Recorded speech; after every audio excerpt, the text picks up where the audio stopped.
So now it is my great pleasure to introduce Mr. Robert Ophèle, who was appointed as the chairman of the AMF in August 2017. Prior to that, as many of you have heard us say over the years, as Robert has worked with us at various conferences, he worked at the Banque de France, where he was director of general operations in charge of market operations. In his current role, he chairs the AMF, responsible for its strategic objectives. Robert always has unique insights in the global picture. He's extremely well connected into various international organizations as well. And I'm delighted, Robert, that you've joined us this morning. Many thanks. I'll hand over to you. I know you've got some opening remarks, and then I'll join you shortly for a fireside chat. So, Robert, over to you, and good morning. Thank you very much, James, and good morning, all of you. And I should say I'm very delighted to deliver this speech at the very moment when reforms of the MiFID regime are being discussed in various fora, and when ESMA, after very fruitful consultation, has delivered its two important review reports on the transparency regime for equity and for non-equity instruments. After the time of implementation of this all-encompassing piece of legislation comes the time of drawing some lessons. We have made progress on many aspects. For the MiFID review on investor protection topics is well underway with the targeted amendments proposed by the Commission in its recovery package. This should make the whole regime more efficient and proportionate while preserving an adequate level of investor protection. On the other hand, the review of the market structure and transparency aspects of MiFID will take some more time, and no legislative proposal is expected before next year. This is therefore the time to analyze the state of the securities and derivative markets nearly 3 years after the application of the MiFID regime, notably with regard to transparency. Let me discuss today these highly controversial issues. Highly controversial since views diverge between the buy side, the sell side, and the market infrastructures. And it is true that interests of market participants are not all aligned, and that it is quite a challenge achieving the adequate level of transparency, which at the same time could enhance price formation and best execution, and will not be detrimental to market-making activities. Before discussing possible corrective actions, let us start with some general observation. My first observation is that we are not really where we wanted to be. If, as regards the equity market, we may be getting closer, the picture is rather less satisfying on the non-equity market. Let me first comment on the equity market. Recent ESMA analysis featured in its MiFID review report to the Commission shows that despite the share trading obligation, 1/3 of traded equity volume is still executed OTC. Moreover, ESMA notes in terms of transparency that the percentage of turnover of shares not subject to pre-trade transparency has remained above 60% since the entry into application of MiFID II. Overall, then, the magnitude of the change from the transparency situation under MiFID I has remained rather limited. It is hard to deny that the objective of MiFID II to bring more equity trading on lit venues has not been reached, even if the double volume cap mechanism played its role, limiting certain forms of dark trading. It has actually triggered an increase of the recourse to the large-in-scale waiver and to the periodic auction mechanism. Let me now turn to the non-equity market, and in particular on the bond market. Here we face very disappointing results. Since 2018, each quarter, there is around 0.3% of bonds considered as liquid and therefore subject to some transparency.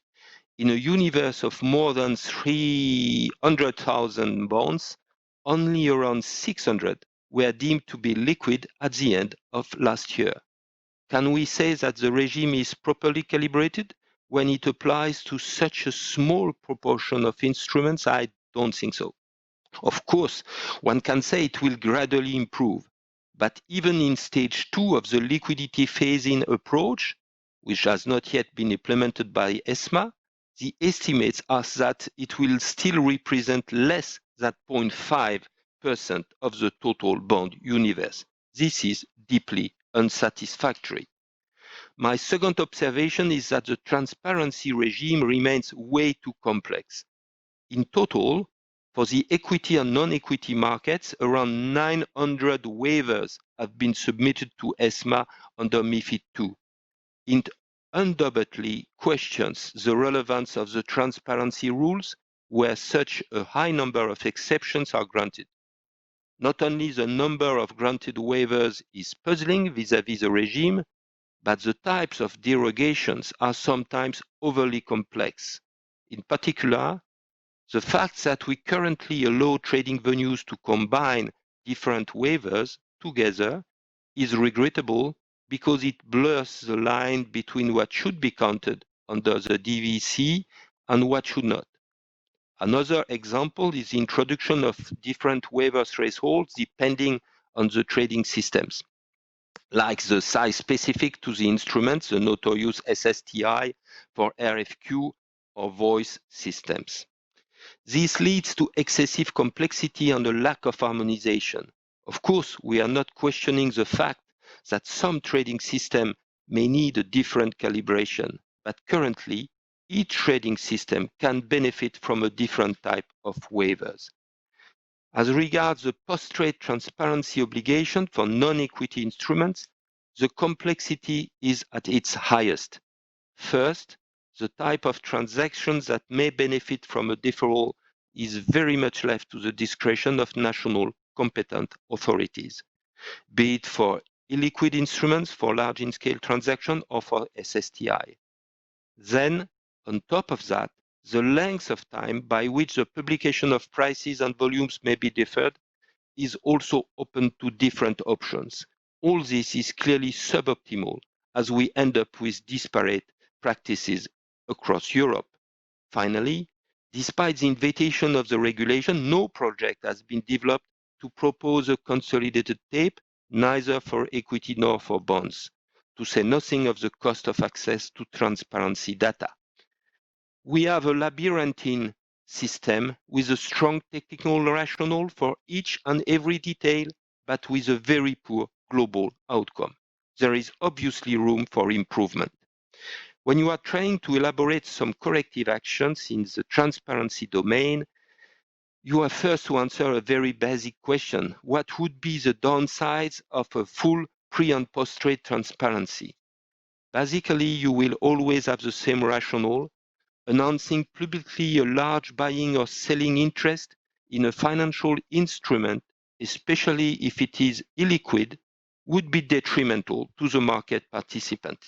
In some cases, for some participants, such as market makers, it could also be detrimental for them to have an immediate full post-trade transparency regime. Therefore, for every financial instrument, equity, bonds, or derivatives, the regulation embarks in the difficult task of calibrating what large trade means and of measuring and calibrate the liquidity of the instruments. Both exercises being to some extent complementary, since the calibration of large trades depends to some extent from the liquidity of the market. In order to determine if a trade is large, it is understandable to take into account its absolute value, but the regulation has also introduced a statistical repartition of the transaction and also the trading scheme. However, the main outcome of liquidity tests is to determine the perimeter of illiquid instruments, which have reduced transparency requirements. And one should recognize that due to the many ways of measuring liquidity and the very volatile pattern of many of them, the exercise could lead to a lot of sophistication, which could blur the broad picture. When it comes to equity, the liquidity taken into account in the regulation is based on 4 criteria. You know that the free float, the average daily turnover, the average daily number of transactions, and fourth, the percentage of days traded.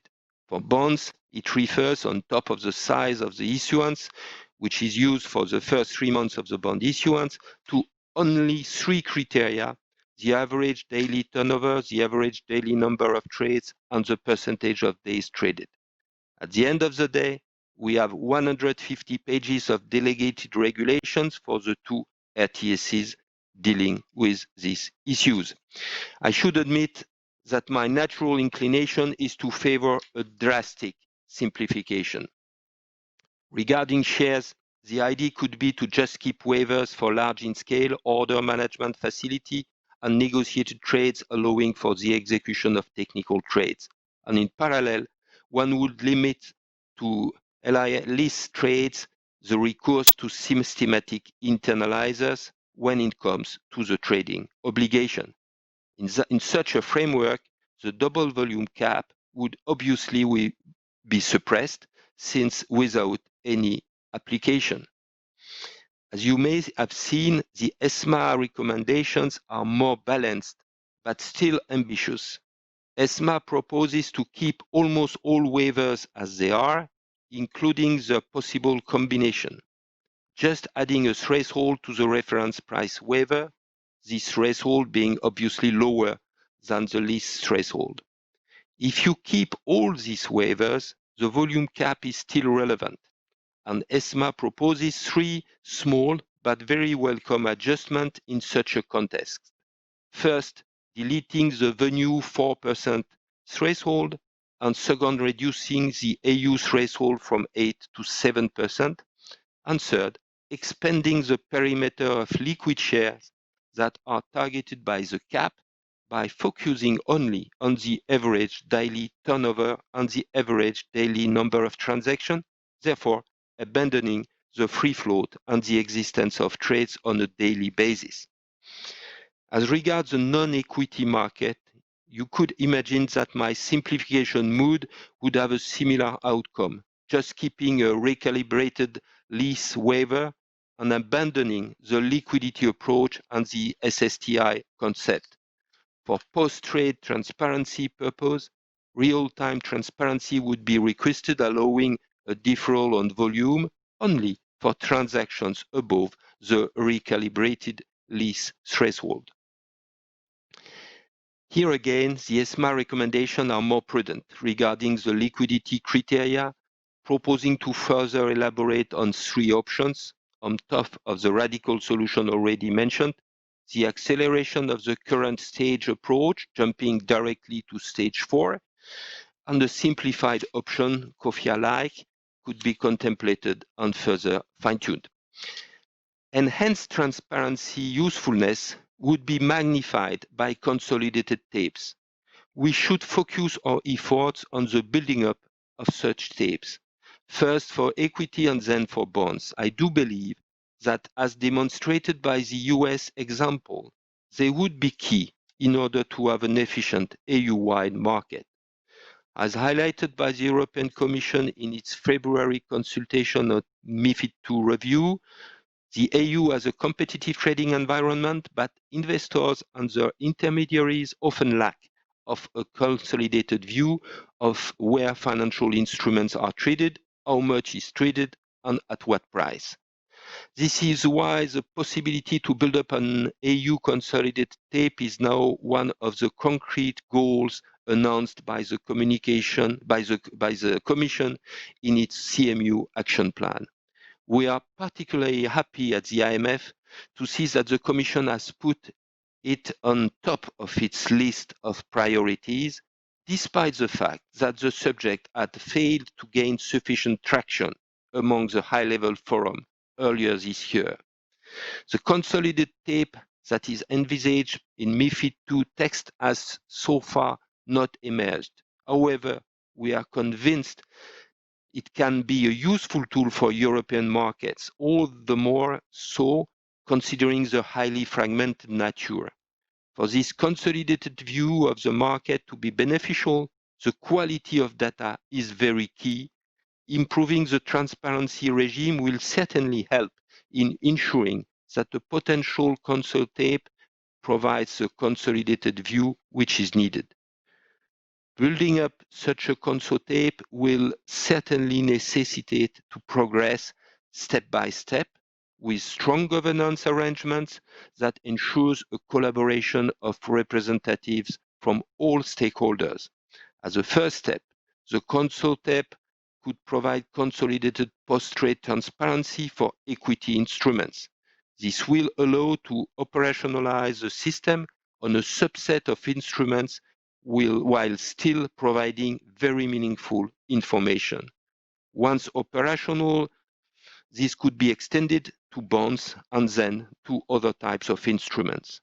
The consolidated tape would ensure that transaction information is published in almost real time. An overview of where the liquidity stands alongside with prices and volumes will therefore allow actors to document their best execution policy and to value their assets. We are aware that this consolidated tape represents a challenge for all market participants and regulators. I can hardly imagine that a well-developed equity and bond market can still go on without a consolidated tape. In that perspective, I very welcome the publication today of the Market Structure Partners report on the study of the creation of the EU consolidated tape to the European Commission. At first glance, it seems that this report clearly highlights a high demand by industry stakeholders, suggesting first the development of a post-trade real-time tape on equities and bonds. It is exactly what we do think will be useful. And I will stop here and thank you for your attention. Thank you so much, Robert, for that. That was a masterclass in a discussion around the transparency discussions, which I know is a tricky topic to bring in all the different views from buy side, sell side, venues, etc., because clearly there are different business models, etc. I think that a question I would have for you, just as we look forward, and there's a few coming in from the delegates as well. In addition to the transparency topic, which you've outlined there very clearly to us in the sort of debates, what else do you think will be going into the MiFID review? It sounds like the transparency is a hot topic, the consolidated tape is a hot topic. Where else do you think MiFID 2 or the review of MiFID 2 will take us in terms of priority topics in your sort of view? And where's the AMF sort of view on those things? It's a broad question, but let me first of all state that despite perhaps very ambitious in my opening speech, I'm still conscious that market participants and trading venues have invested heavily in IT infrastructures and processes to adapt to MiFID 2. And this is why I believe that the next review should not be a fundamental rewriting of all MiFIR, but rather a recalibration exercise on some issues. And that's exactly what I've tried to develop for transparency purpose. I'm very glad that the Commission has already started reviewing some aspect of MiFID, in particular regarding the derivative commodities markets or the financial research. That's two topics which I do believe will need some targeted changes on both, but it's already on the table through the recovery package currently supposed to be adopted, we hope, before the end of the year. in a competitive environment, and I think in that case we will have so you have mentioned that in your opening statement, we will have the Brexit in the picture. In this very competitive environment, we will also have to find a way to ensure a strong and robust markets for the benefits of corporate and consumer, while in putting the European actors in a competitive environment and vis-à-vis third country firms. In that perspective, let me also mention perhaps the issue of the open access framework, which will also need to be perhaps carefully reviewed in this MiFID review. So you invited me to mention some issues, commodity derivatives, research, and open access. That's three examples of issues which will need to be adapted, I do think. Okay, very good. And you mentioned there actually, and I don't want to spend too much time on Brexit, but because it's in the news. You've talked about the need, historically, I know when you've spoken, you've talked about the need for greater harmonization across member states. And some of the things you've talked about there is, with the transparency is perhaps too much delegation to the national competent authorities. I mean, how much progress has been made, do you think, more generally on the topic of centralizing or harmonizing regulation and implementation across Europe, and how much more do you think still needs to be done with it? It's a very sensitive, tricky issue. There are two ways of harmonizing: the rapid one and the lengthy one. Lengthy one being, let us try to meet and to accept some harmonization, and ESMA will be here just to accelerate or to check that we are going in the same direction. I would prefer, and I very much welcome this, because it's mentioned in the action plan of the Commission at the end for supervision. I think the basic to solve this issue of harmonization is to limit national options and to switch from directive to regulation, and in this regulation to limit drastically national options. We when you look at the picture we do have right now for transparency in non-equity, there are much too many national ways of implementing that. And it's clearly something which should be either restricted in the regulation or put on a European basic in the hand of ESMA for all the EU 27. That's yeah, no, thanks for that. I know we've sort of spoken about that before. I mean, clearly it's been a challenging year for everybody, and I suppose one of the questions that keeps springing to mind is, what are going to be the major challenges for the wholesale financial markets in the coming year, and what can the industry do to prepare for them? And that's really both a market functioning discussion, isn't it? About some of the challenges that there will be from a financial perspective for people, for companies, etc., and also for the wholesale markets that serve them. And how do the regulators help with that? I know the recovery package, the quick fix package has been part of that. What do you think the next 12 months will bring from that sort of discussion point? First of all, we will have to closely monitor the way we will the Brexit will occur on January 1st.